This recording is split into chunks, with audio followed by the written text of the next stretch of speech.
Hey, Jason here from Simply Swider. So if your Maytag washer is flashing annoying error codes like SD, LF, or any of those cryptic combinations, don't worry. In this video, I'm going to show you exactly how to fix the most common ones. The good news, most of these fixes take just 5 to 15 minutes using basic tools you probably already have, and you'll save yourself that painful $150 to $300 service call. Before we get started, if you run into any questions, jump into our Facebook group. Links in the description. We've got thousands of people helping each other fix their appliances, and I pop in there daily to help out.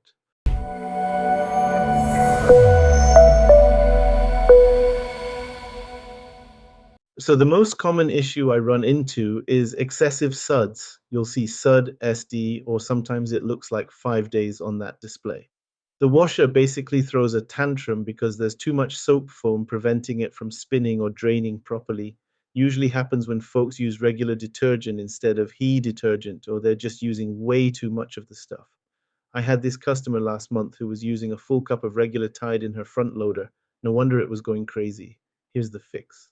Make sure you're using high efficiency detergent and follow those measuring lines on the cap. If the error is already showing, let the washer run its extended rinse cycle to work through all those suds. Check that drain hose isn't kinked up back there too. For stubborn suds, run a rinse and spin cycle with zero detergent. Next up is when your washer's taking forever to fill or not getting any water at all. You'll see LF, low FL, or F8E1 popping up on the display. Usually it's something with your water supply rather than the washer itself. Start simple. Make sure both your hot and cold faucets behind the washer are cranked all the way open. Can't tell you how many times I've been called out for that. Then check those inlet hoses aren't twisted or kinked. Here's your step-by-step fix. Grab a pair of pliers and give yourself about 10 minutes. Safety first, turn off both water valves behind the washer to prevent any flooding. Next, unscrew the inlet hoses from the back of the machine using pliers and look inside those inlet ports. You'll see little mesh screens in there. Clean those out with an old toothbrush. They get clogged with sediment over time. Lid lock issues are super frustrating. Your washer just sits there refusing to start, or worse, it finishes but won't let you open the lid. Top loaders show LDL when the lid won't lock, LDU when it won't unlock. You might also see F5E1, F5E2, or F5E3 codes. Important safety step, always unplug your washer from the wall before working on any lock components. Wait 30 seconds for any stored electricity to discharge. Inspect the lock mechanism for small items like socks, hair ties, or even food particles. I once found a Cheerio jamming a lock. Use a flashlight to check for detergent buildup around the lock area and wipe it clean with a damp cloth if needed. For LDU codes, make sure nothing's sitting on top of the lid weighing it down. Try unplugging the washer for 5 minutes. Sometimes that clears it right up. Drainage problems show up as DARN, F9E1, or A10 codes on compact models. The washer's taking way too long to drain. We're talking 8 minutes or more, or it's not draining at all. Always unplug first before you start troubleshooting this one. Check that drain hose for kinks or clogs and verify your drain pipe height using a tape measure. It needs to be between 39 and 96 inches from the floor. Below 39 inches causes siphoning where water gets sucked out too fast. Above 96 inches means your pump can't push water up that high. Look for the drain pump filter, usually called a coin trap, and clean that sucker out. You'd be amazed what I found in there: coins, hair ties, even a kid's toy car once. Off balance errors show up as off B UL, or F0E5. The washer starts shaking like crazy or just stops mid cycle because the load's all bunched up on one side. Open that lid and redistribute everything evenly. Don't just pile it all in one spot, spread it around in loose heaps. Here's a trick: don't wash single heavy items like a comforter by itself. Throw in a couple towels to balance it out. If you keep getting this error even with balanced loads, push down on the wash basket.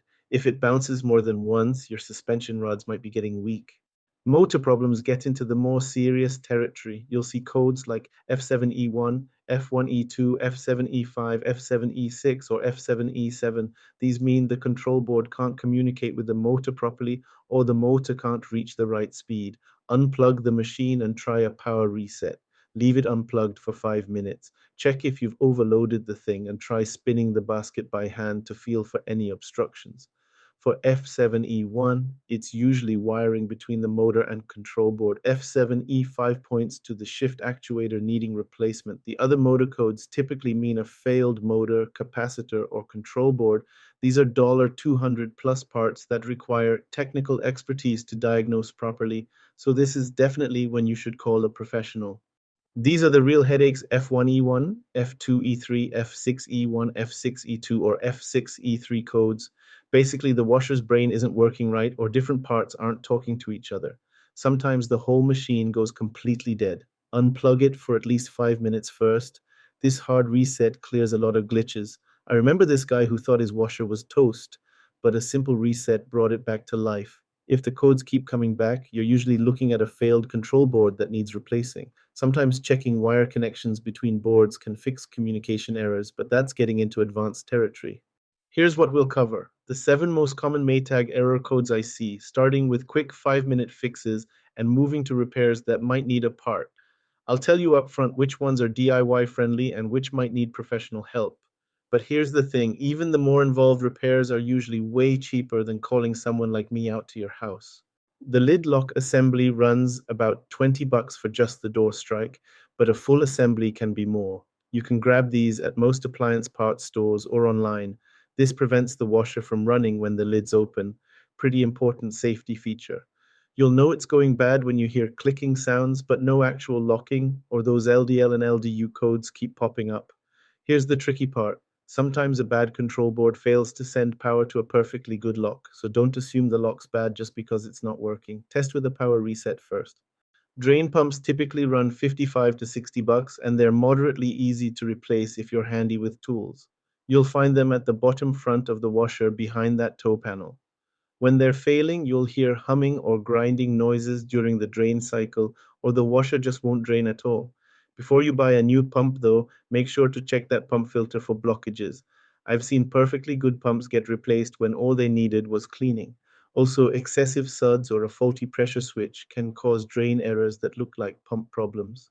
The control board is the expensive one. Prices vary a lot depending on your model, but you're looking at serious money. This is the brain of your washer, controlling everything from filling to spinning. When it goes bad, the washer might be completely dead, stop mid-cycle, or show those communication error codes.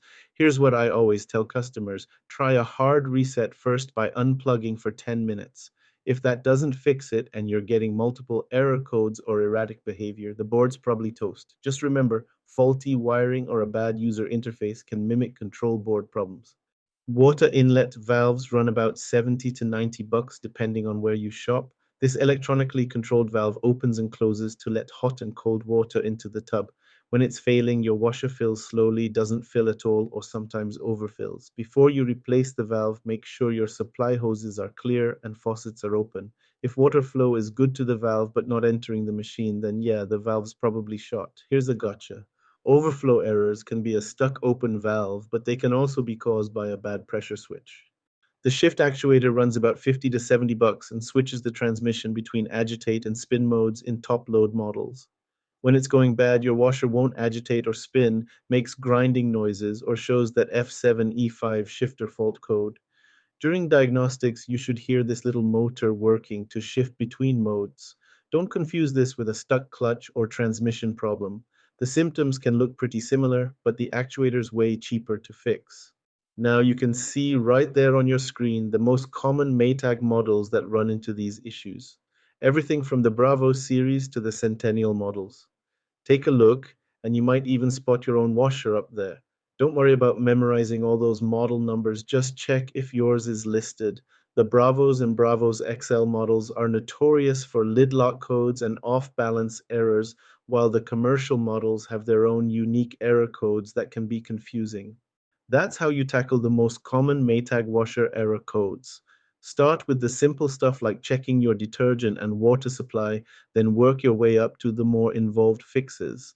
Most of these problems can be solved without spending hundreds on a service call. Sometimes it's just a matter of cleaning a filter or redistributing a load. Share this video with friends and family dealing with appliance problems. You could literally save them hundreds of dollars in unnecessary service calls. I've got dozens more step-by-step repair guides covering everything from dishwashers to dryers. Every share helps more people learn these money-saving skills. It sure beats having a repairman come out and spending several hundred for them to fix it when it could be something so simple. If this helped you get your Maytag washer working again, hit that like button and drop a comment below. Let me know which fix worked for you. Really helps other people with the same problem. And if you haven't already, please subscribe to the channel. We'll get this out to more folks who need to save some time and money. Thanks for watching, and I hope you guys have a great day.